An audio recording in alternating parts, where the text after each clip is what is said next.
Most people think they feel stuck because they don't have enough.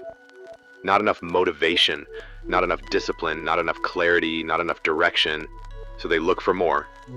More information, more advice, more stimulation, more pressure to improve. But often the real problem is the opposite.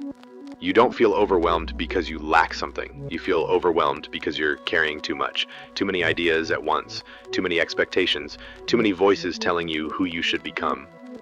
At some point, your mind stops responding. Not because it's weak, but because it's overloaded. When everything feels important, nothing feels meaningful. You try to improve every area of your life at the same time. Your habits, your mindset, your productivity, your body, your future. And slowly, without realizing it, progress turns into pressure. You don't need more discipline, you need fewer demands. Growth doesn't happen when you push harder in every direction. It happens when you remove what no longer fits. That's why so many people feel exhausted while working on themselves. They confuse accumulation with progress. More routines, more goals, more plans. But the mind doesn't need more input, it needs clarity. Clarity comes from subtraction, from deciding what actually matters right now, and allowing the rest to wait.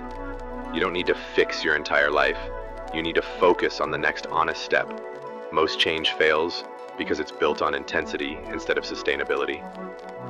People aim for transformation when what they really need is stability. Stability is underrated, it doesn't feel exciting, but it creates space. Space to think clearly, space to breathe, space to notice what you've been ignoring. When you slow down, you start hearing yourself again.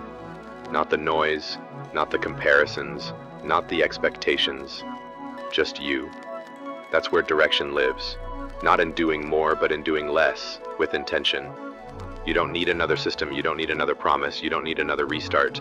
You need to stop treating yourself like a project that's always behind. You are not failing because you can't keep up. You're struggling because the pace you're trying to maintain isn't human.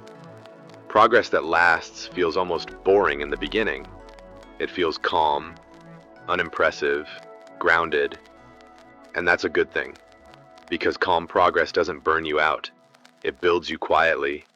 If you feel overwhelmed right now, don't ask what you should add. Ask what you can remove.